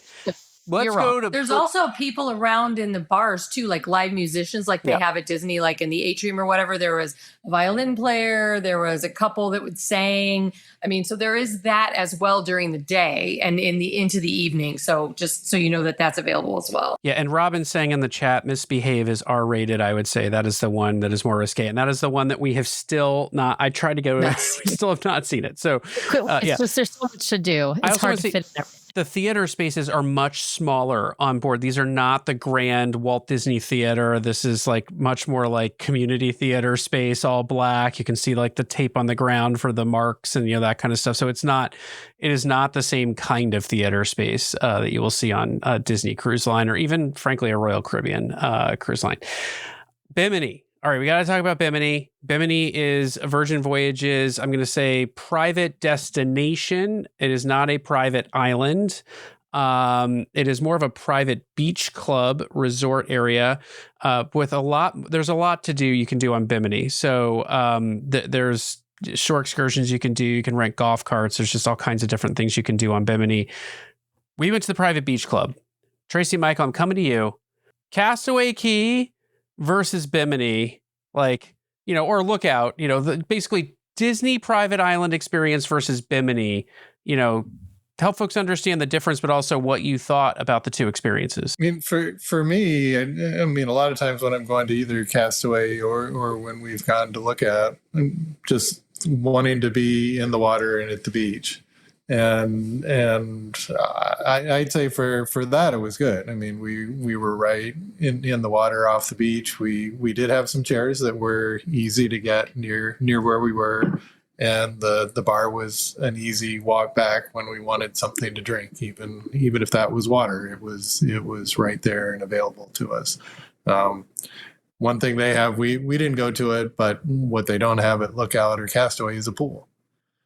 So if you're not a beach person, if you don't like the ocean water, you at least have the pool to go to. There are times, I mean, both at Castaway when we've been out at Serenity, it's been so shallow you have to go out, 100 yards to get the water up to your waist. And same thing in some of the family beach areas at Castaway. It seems more hit or miss there, where both at Lookout and at Bimini, that didn't seem to be the case. You're going to be able to get into the water fairly quickly up to near over your head if you want. And I would say the same. Like the drinks were great, the atmosphere was good, the music was pumping. We did the things that we like to do at the beach, which is get in the water, stand around, talk with our friends, or lay on a beach chair. We didn't eat there. Sam and Brian didn't have the best experience the first time, so they steered us back to the ship to eat, which was fine. I mean, And we did look at the menu. I looked at the menu. There was nothing on there I was going to eat. So Even the crew acknowledges at times this Yes. food's not that great. yeah. So For what we like for the beach, it was perfect. It was lovely. The one thing I will say is they didn't have merch at Bimini, like at their beach club. I'm sure if I'd have gone into the actual town, I could have found something that said Bimini on or whatever. And overall, the Virgin merch is lacking as far as I'm concerned. I'm a merch girl. I like to, bring home something that says something on it where I was. But overall, the beach was beautiful. It was clean. The sand was really soft. The water was perfect temperature. The drinks were good, and the company was great. So I got no complaints. Yeah. I think Bimini is it's totally different than Castaway. It's not like a fully curated experience. It's more like a Royal Caribbean, although toned way down. So it's, it's about the pool, the music, the beach, but it's a nice area. I will give them beautiful sandy beach, beautiful water, good drinks, easy to get. They don't have bar circulating though, which is just, it's kind of annoying to have to get out of the beach, go up, get your drink, and come back down. The only people who get bar service are if you book a cabana. And the cabanas are nothing like you will not anywhere near as nice as what you see on Castaway or Lookout. But you can book them. And they're available. Yeah. They come with bar credit. That's why people book them. They come with bar credit because you got to pay for all your drinks. So drink packages, bar credit, bar tab credit, all that sort of stuff. All right. Before we wrap up, I'm going to have one more question for all of us, or actually two questions for all of us, go around the horn, but I want to answer some very tactical, specific questions people have been raising in the chat so they know what's going on. So someone asked about boarding. Vanessa asked about how do boarding times work? This is a unique thing on Virgin Voyages. So with Virgin, they don't board until 1:30. Why? Because you get to stay on the ship. Like we had brunch reservation at 9:30 in the morning. So you can actually book a restaurant that morning, 9:30, 10:30, they want everybody off the ship, but they don't board again until 1:30. So there's a later disembarkation to accommodate a later embarkation time. I don't remember. So someone asked what the benefits are between Rockstar and Mega Rockstar. So some of the shared benefits are priority embark, disembark on the ship. So we didn't have to pick boarding times. I honestly can't tell you as I sit here today if you have to pick a boarding time after 1:30 or if it's just show up to the port anytime after 1:30. No, you get assigned one. Yeah. If you're not Rockstar or above, you get assigned it. Yeah. But the difference is at that time you go through and you get right on the ship. You shouldn't have to wait like you do at Disney. Virgin also encourages, at least out of the Port of Miami, they have excursions you can book on embarkation day out of Miami. They encourage you, come drop off your luggage at the port and then go explore the city. We don't care. And so like they're really encouraging you not to just treat Miami as the place where you get on the ship, but as a place to go explore and have some fun. So, but anyway, the specifics about boarding, 1:30, it's much later, but it gives you some more time on the ship at the end. I also want to mention for folks luggage, so they don't send you luggage tags. You print them out at home and you can buy these little plastic sleeves that you can hook onto your luggage and slide your luggage tags in. I think they really want you just to fold them up and staple them together to get your luggage on board. But even if you don't do either of those things, they will still tag your luggage at the port. So it is not, you get the luggage tags 30 days in advance. So you got to remember them and, tag your luggage like Disney. They'll tag it at the port, or you can print them out at home and you can buy these luggage sleeve things. So just search for cruise luggage tags on Amazon, and you'll find there's a Royal Caribbean version that's long and narrow, and there's another version that's squat and fat. We use the squat and fat version. Neither version really worked for Virgin's tags like perfectly, but the squat and fat version holds the luggage tags just fine. And don't throw away your luggage tags when you get on board. They use the same tags for boarding and disembarkation. So just an FYI, that's something we didn't know because our first time on Virgin, because Disney obviously uses different tags. Virgin uses the same tags for boarding and disembarkation. Rockstar versus Mega Rockstar. So just to say, like Rockstar, they have, you start with like a little bit of a nicer stateroom, little larger stateroom. They have different categories of stateroom within Rockstar.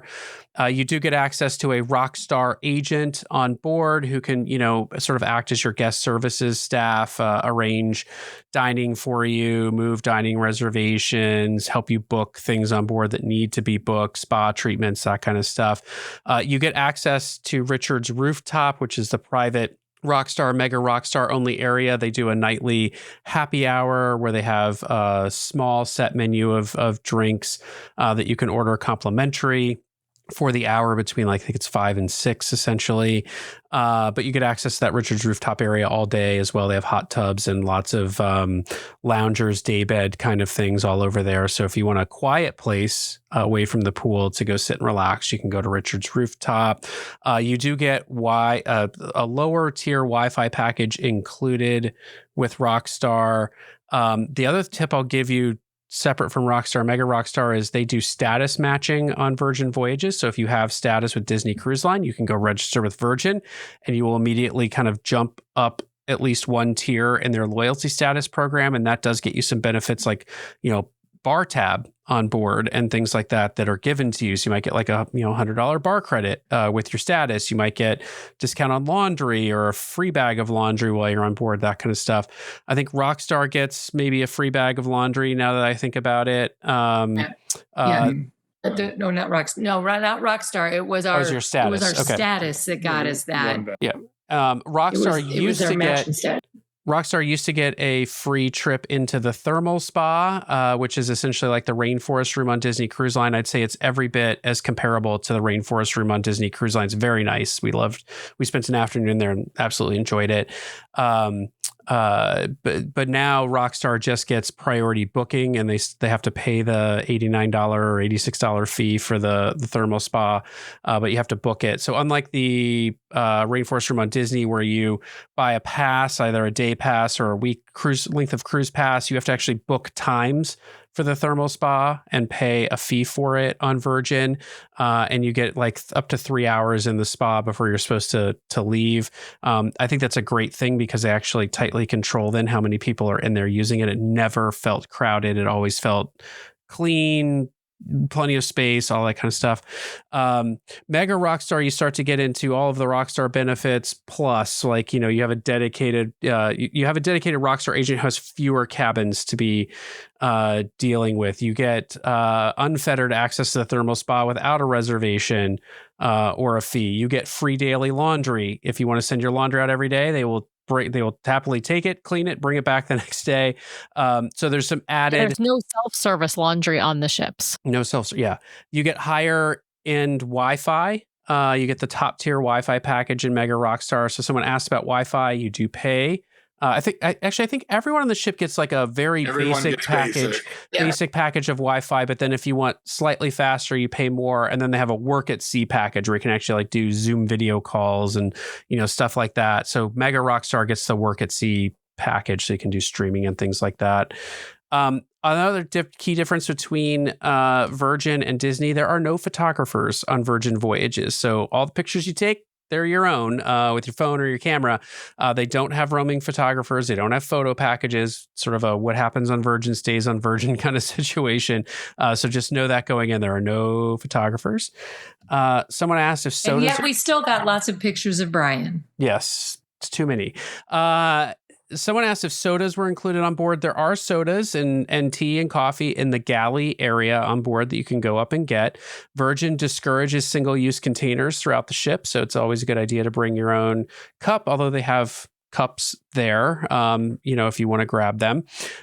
Sodas ordered from bars, however, do cost. So, much like Disney, it's like there's an area where you can get free soda, but if you want a soda from the bar, you're going to pay unless you buy a bar tab in advance. They don't do like drink packages, they do purchase bar tab. And so bar tab is basically preloading money into your account that can only be used for drinks.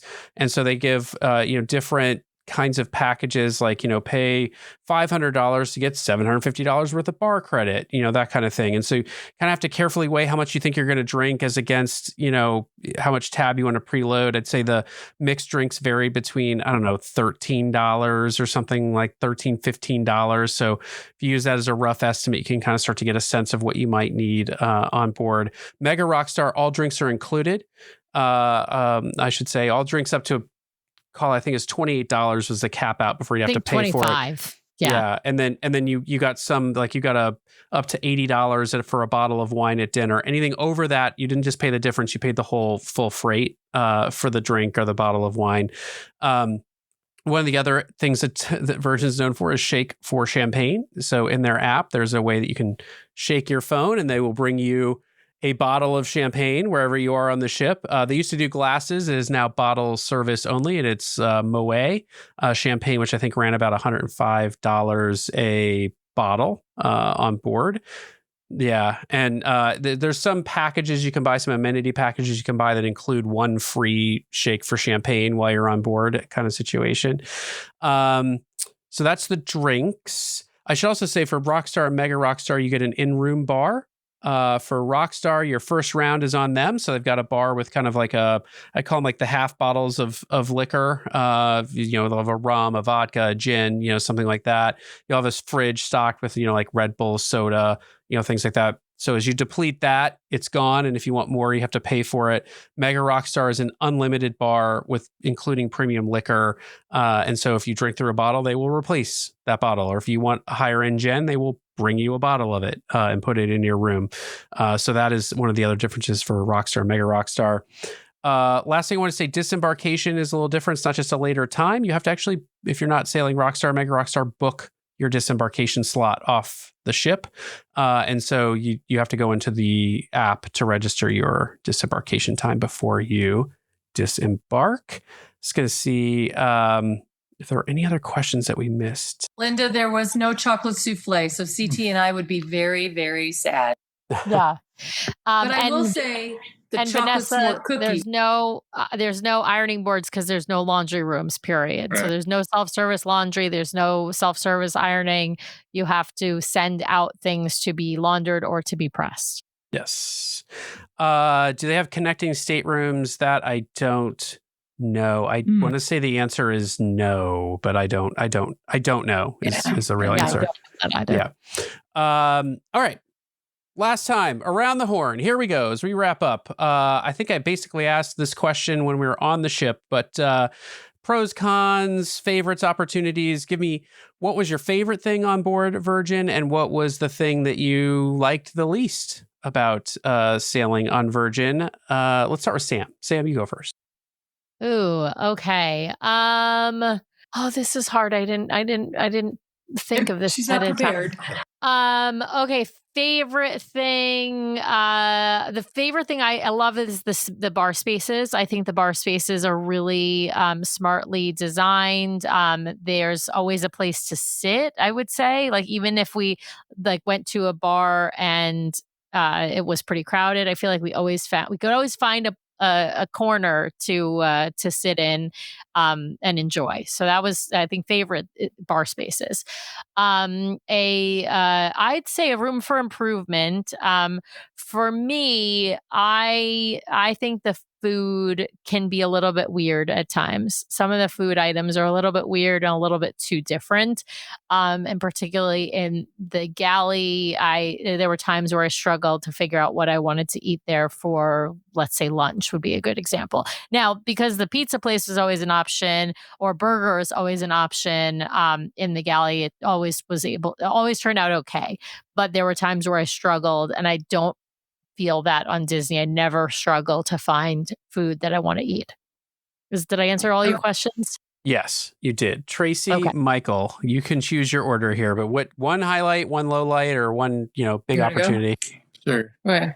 I mean, the highlight is just the layout of the public space, that there are places to just, sit and relax, either away from people, with people, outside, inside, in comfortable seating. Not, you're not struggling to find it like you do on DCL. I mean, I was able, when I wanted to move, just to change what I was looking at, it was easy to do, and I could even, I went outside and worked, and the internet worked.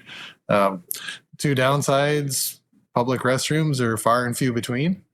And hard to find. Not well marked. So now a couple days in you find it, but on a shorter cruise, a couple days in and your cruise is half over. So you kind of learn where they are. And the other thing I'll throw in is, working on the cruise. For me, I did prepay for the premium internet upgrade, and it was great for streaming most of what I did. Then I had to get on a Zoom call. They block it. The Zoom, even to view your calendar on Zoom requires the work at sea package, which is pretty expensive for the whole trip. So, Tracy, what about you? For me, I would definitely say the pastries / pizza. Like, this is a hot take because y'all know I love pizza, and I always tout Disney pizza, especially like on the Treasure, and but the pizza on this ship beat Disney's pizza every time, and I had it 4 times. So, and then I would say for the miss, I agree with Sam on that, is the food in the galley at lunchtime. At breakfast, I could easily find things that I liked and could enjoy. They had an omelet station. They would fry your eggs over. They had some really yummy French toast. Their bacon was crispy. Like, their breakfast was spot on for me. But you could also, that was just in the like dinerish kind of area. But then like Michael went back to the taco place and got like a breakfast burrito. So I think that breakfasts, they were good, but for lunches, I was like you. I really struggle because especially because I'm picky. I was either a burger or pizza pretty much, or a salad, Now they do, I guess another up real quick is because they're very conscious of waste. They do the salads and a charcuterie board and the sushi all in reusable plastic containers that they take and they clean and then they reuse those. And the only place I saw paper cups was the coffee shop and the gym. Everywhere else was plastic glasses for your pop and all that kind of stuff. So that I really like that idea. But the galley definitely was kind of for lunch was kind of like, and we didn't really eat at the galley for dinner. Yeah, I think it'd be the same. So I don't know whether they had different things that maybe there would have been something else for me to pick from. But yeah, that was probably my downer for Virgin.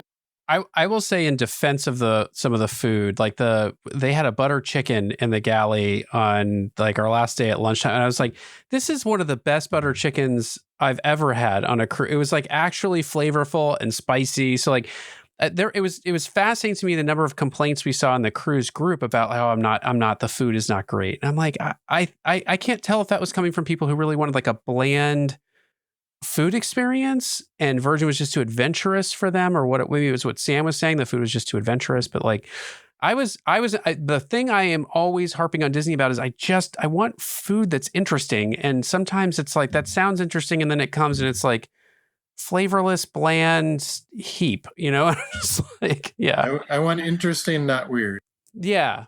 Well, and I want flavorful. Like Tiana's is flavorful food, but I even think they could turn it up a notch in Tiana's and still be really, really good. But sometimes stuff comes down. It's like, there's no seasoning to this. There's no flavor for it. So anyway, in the butter chicken, we both really enjoyed it. And you saw someone basically throwing out a whole plate of it. Yeah.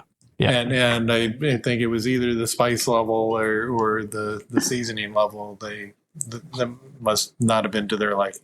I agree with Robin. They needed chicken fingers and fries as an option. I could not find a chicken sandwich on this ship, you guys. Like a breaded chicken sandwich like on Disney, especially when they have the spicy one. So good. They didn't have one. Didn't exist. Before I give my highlight and my low light and wrap us up, there was one question I forgot to answer. And there's also one trend happening in the chat right now that I want to acknowledge.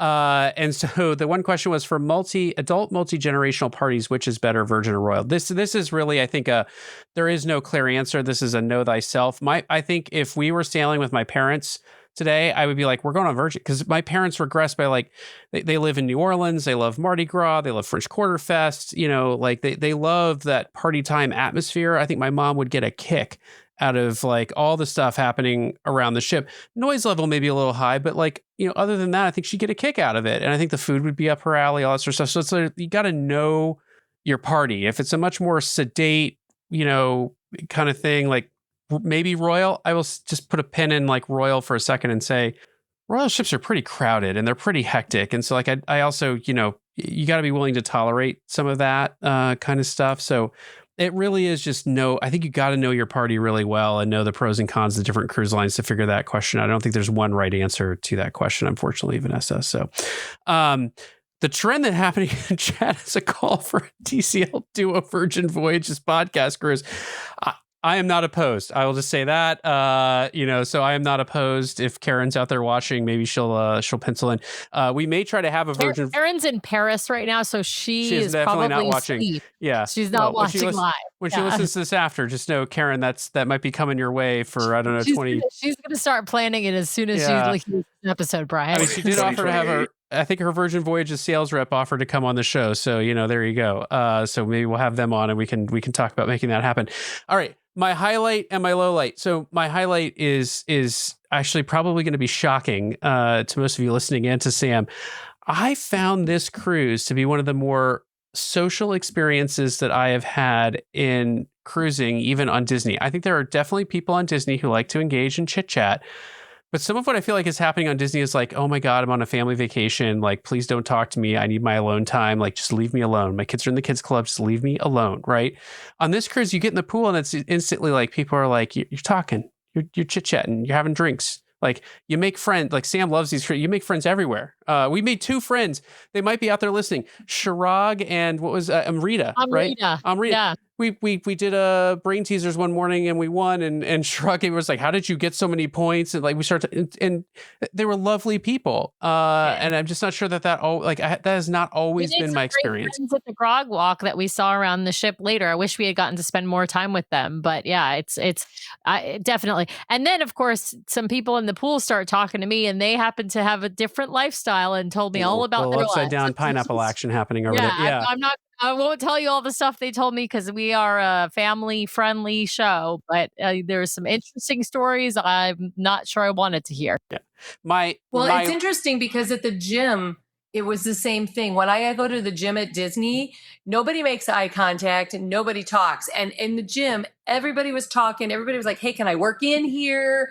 It was very interesting social experiment because I was just like, what is happening? Why, all these people, yeah, sure, work in with me. No problem. Like, I'm good, So that's interesting that's what you also saw. My low light for Virgin is just the noise level. And so like at the pool, they have a DJ.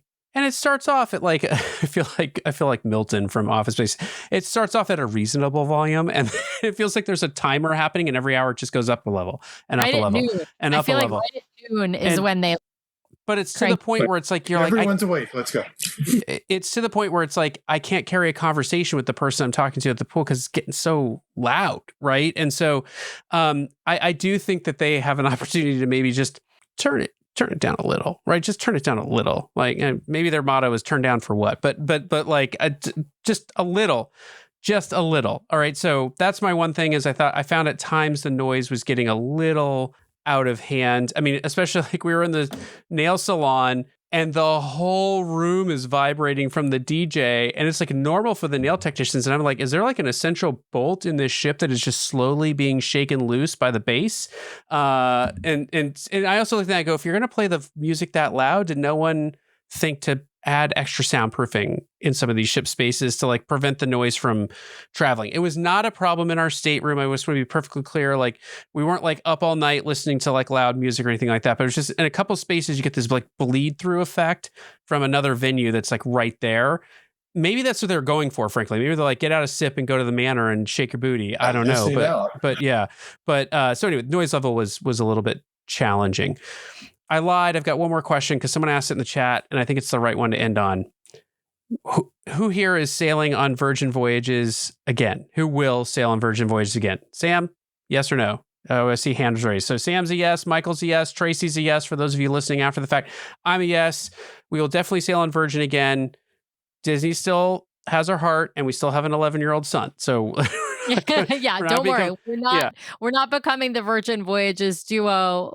But we see a place for Virgin Voyages in our cruise repertoire. Let's put it that way. Yeah. The vibe is just so different. Disney is just that laid back, and then you get on Virgin and like the DJ's pumping, and it's a completely different vibe. And so it just depends on what vibe we're going for. And for us, if Nathan's coming, we're gonna go sail Nathan. So yeah. Well, and I think Tracy hit the nail on the head too, like not hearing the Disney music all week and instead just kind of having this like soundtrack going. It totally created a different mood on board. Let it go. Not one let it go. Not even a go. karaoke. All right. We are going to have to leave it there because we're an hour and 45 minutes into the show. Thank you for all of you for hanging in with us. Thank you for all of you who will listen to any portion of this episode after on our podcast channel. We will be back next week, 5:30 p.m. Eastern, 5:30 p.m. Pacific. See, I did it, Sam. I did it. 5:30 p.m. Pacific, 8:30 p.m. Eastern on Monday night. Next week, we will have the fabulous, the incomparable, the first-time guest, but who we know well, Chris Paul and family coming on to talk about their amazing Mediterranean cruise that they just got off of. Can't wait to hear. Europe. Yeah. Cannot wait to hear all about it. And as Karen says in the comments, if you've stayed this long, be sure to hit the like button before the show ends and don't forget to subscribe to us on YouTube if you're not already subscribed. And Tracy, Michael, thank you for being our guest this evening. If you want to follow along with Tracy and Michael's adventures, you can head over to Instagram and follow Adrift Together. That's at Adrift Together. And they were posting fabulous pictures from the Virgin Voyages sailing. So fun little account to follow. So head over there and follow them. Michael's pointing at Tracy because it's her account. It is all Tracy. Yes, but Michael's pictured in it, but it's all Tracy. Proofread. Yes, Yeah, there you go. She does great posts and videos and content traveling, but also content at home. Thanks again, you guys. Thanks for all of you who are watching at home, for all of you who are watch this recorded on YouTube, or all of you listening on our podcast channels. We so appreciate you, and we will see you next week. Well, thanks to everyone out there for listening this week. We really, really appreciate it. Be sure to subscribe to the podcast so you can keep getting great content from us every week. In fact, twice a week we publish shows. So be sure to hit the subscribe button to get all of those great episodes. And if you want to watch us live, we have a live show now every week, Monday nights, 5:30 p.m. Pacific, 8:30 p.m. Eastern over on youtube.com/DCL Duo. So be sure to head over and check that out. If you want to help support the show, be sure to hit those 5 stars on Apple Podcasts. And if you leave us a written review, a 5-star written review, we will read it at the top of one of our main episodes. So please head over there and hit those 5 stars. Of course, you can also help support the show by supporting our fabulous show sponsor, My Path Unwinding Travel. If you want to book your next Disney vacation, head over to mypathunwinding.com/DCL Duo or email them at dclduo@mypathunwinding.com so they know we sent you their way. If you've got questions or you'd like to connect with us, the best way to do that is to head over to dclduo.com. It's got links to all of our things, full catalog of the podcast episodes, including a searchable catalog for the podcast, links off to our vlog, a link to our Etsy store where we sell some fun fan-inspired magnets, link to our Patreon if you'd like to help directly support the show each and every month. Just head over to the website or patreon.com/DCL Duo. Also has a way for you to sign up for our Substack newsletter that we're hoping to start really pumping out monthly here at least, and a few blog articles that we've written. So DCLDuo.com is the best way to connect with us. You can also, of course, email us at info@DCLDuo.com or reach out to us on our voicemail line at 402-413-5590. That's 402-413-5590. The DCL Duo podcast is not affiliated with Disney Cruise Line, the Disney Company, or the Disney family of theme parks. The views expressed on the show are solely those of the individuals on the podcast and in no way reflect the views of the Disney Company or Disney Cruise Line. If you have questions about a Disney cruise or a Disney vacation, please contact the great folks over at My Path Unwinding Travel or Disney directly or your own travel agent. Thanks again for listening, and we'll see you next time for another fabulous adventure with the DCL Duo. Good night.